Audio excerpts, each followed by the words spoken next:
এই জন্য নির্বাচন কমিশন আজ বাধ্য হয়ে স্পষ্ট ভাষায় লিখে দিতে বাধ্য হচ্ছে। তৃণমূলকে স্পষ্ট ভাষায় বলছি, কি বলছে নির্বাচন কমিশন দেখবো একবার দ্রুত, তারপর ফিরবো ডিবেটে।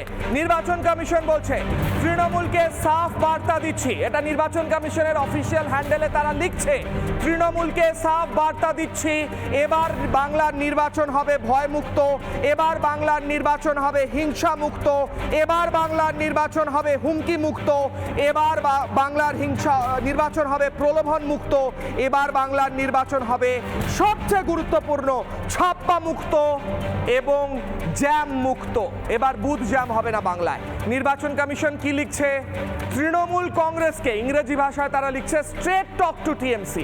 সরাসরি তৃণমূলকে বলছি, নির্বাচন কমিশন বলছে সরাসরি তৃণমূলকে বলছি যে এবারের নির্বাচনে ছাপ্পা হবে না, কোনো মতেই ছাপ্পা হবে না। কিশলয়ের অগ্নিবাণের আজকের প্রথম প্রশ্ন, প্রথম অগ্নিবাণ, যেখান থেকে ডিবেটের প্রথম অংশে যাব। প্রশ্ন করছি, কমিশন দাওয়াইতে কি ঠান্ডা হবে টিএমসির ছাপ্পা বাহিনী? বিজেপির অভিযোগ টিএমসির ছাপ্পা বাহিনী ছাপ্পা করে বেড়ায়, তাই জন্য তৃণমূল জেতে, মানুষের ভোটে জেতে না।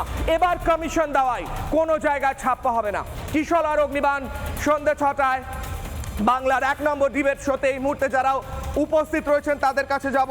আমার সঙ্গে রয়েছেন জগন্নাথ চ্যাটার্জি, বিজেপি প্রার্থী শিউড়ির, চার্লস নন্দী রয়েছেন বিজেপি মুখপাত্র, সৌরভপ্রিয় দত্ত রয়েছেন রাজনৈতিক কর্মী, তৃণমূলকে সমর্থন করেন, অরিন্দম আচার্য রয়েছেন প্রাক্তন পুলিশ কর্তা, রিতেশ বসাক সিপিআই নেতা আমার সঙ্গে রয়েছেন, শর্মা ব্যানার্জি ইউটিউবার এবং বিশ্লেষক আমার সঙ্গে রয়েছেন। জগন্নাথ চ্যাটার্জি, জগন্নাথদার কাছে আগে যাব। জগন্নাথদা, কিশলয়ের অগ্নিবাণে আপনাকে স্বাগত, এবং আপনি প্রচার করছেন, নিজের ব্যস্ততার মাঝেও যোগ দিচ্ছেন, অনেক ধন্যবাদ। নির্বাচন কমিশন সরাসরি বলছে তৃণমূলকে আর ছাপ্পা করতে দেওয়া হবে না, এর তাৎপর্যটা এটা তো বেনজির, এরকম ভাবে নির্বাচন কমিশন আগে কখনো বলেনি। জগন্নাথ দা,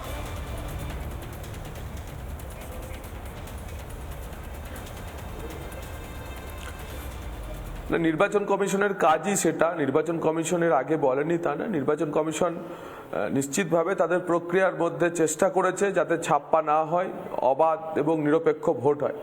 কিন্তু যেভাবে রাজনৈতিক দল হিসেবে তৃণমূল কংগ্রেস সমস্ত ধরনের মানে যা বলে শালীনতা হারিয়ে, সৌজন্য হারিয়ে, গণতান্ত্রিক সংস্কৃতিকে হারিয়ে গিয়ে যেভাবে তাদের শীর্ষ নেতৃত্ব উস্কানি দিচ্ছে, হিংসার উস্কানি দিচ্ছে, রাজনীতিতে উস্কানি দিচ্ছে, তখন নির্বাচন কমিশনকেও স্পষ্টভাবে বলতে হচ্ছে যে এই হিংসা বা উস্কানি বরদাস্ত নয়। কারণ মুখ্য নির্বাচন কমিশনার শ্রী জ্ঞানেশ কুমার কলকাতায় এসে যখন ফুল বেঞ্চের মিটিং করেন, এবং পরবর্তীকালে যখন আমরা শুনতে পাচ্ছি যে জেলা নির্বাচনী আধিকারিক এবং পুলিশ সুপারদের সঙ্গে বারবার মিটিংয়ে তাদের কাছে সবচেয়ে বড় চ্যালেঞ্জ পশ্চিমবঙ্গে হিংসা মুক্ত নির্বাচন করানো, ভয় মুক্ত নির্বাচন করানো, হুমকি মুক্ত নির্বাচন করানো, রিগিং ছাপ্পা মুক্ত নির্বাচন করানো। এখন সেই কাজ করতে গিয়ে নির্বাচন কমিশন বুঝতে পারছেন যে শাসক দলই হচ্ছে এর সবচেয়ে বড় এর জন্য বাধা বা প্রতিবন্ধকতা। তো সেজন্য পশ্চিমবঙ্গের গণতান্ত্রিক পরিবেশকে ফিরিয়ে আনতে সাধারণ মানুষকে নিজের ভোট নিজে দিতে হলে আর এছাড়া আর কোনো উপায় নেই বলেই আমাদের মনে হচ্ছে। শুধুমাত্র উপরের নেতৃত্ব না, উপরের নেতৃত্ব দেখা দেখি নিচেও তৃণমূলের ছুটকো ছাটকা নেতা প্রার্থীরা বিভিন্ন জায়গাতে এ ধরনের সন্ত্রাস হুমকি শুরু করেছে। 23 তারিখে প্রথম দফার ভোটের প্রায় 11-12 দিন এখনো বাকি, তার আগেই এই পরিস্থিতি তারা তৈরি করার চেষ্টা করছে। তো এখন কেন্দ্রীয় বাহিনী একে একে ঢুকতে শুরু করেছে, সাঁজোয়া গাড়িগুলিও ঢুকছে। আমার ধারণা কেন্দ্রীয় বাহিনী যদি যথাযথ রোল প্লে করে, যদি যথাযথ ভূমিকা নেয়, মানুষ যদি নিজের ভোট নিজে দিতে পারে, তাহলে এই তথাকথিতভাবে পরাজিত তৃণমূল কংগ্রেস, প্রত্যাখ্যাত তৃণমূল কংগ্রেস, হতাশ তৃণমূল কংগ্রেস, তাদের যে আস্ফালন এবং তাদের যে প্রতিক্রিয়া আমরা দেখছি, তা দেখা যাবে যে তৃণমূল কংগ্রেস হেরে গেছে এবং ভারতীয় জনতা পার্টির সরকার প্রতিষ্ঠিত হচ্ছে। কারণ মানুষ মনে করে নিয়েছে যে পাল্টানো দরকার, চাই বিজেপি সরকার। জগন্নাথ বাবু, একটা প্রশ্ন, নানা ধরনের কন্টেন্ট দেখার জন্য লাইক করুন, শেয়ার করুন আমাদের ফেসবুক পেজ, সাবস্ক্রাইব করুন আমাদের ইউটিউব চ্যানেল, পাশাপাশি অন্যান্য ব্রেকিং নিউজের জন্য অবশ্যই চোখ রাখুন রিপাবলিক বাংলায়।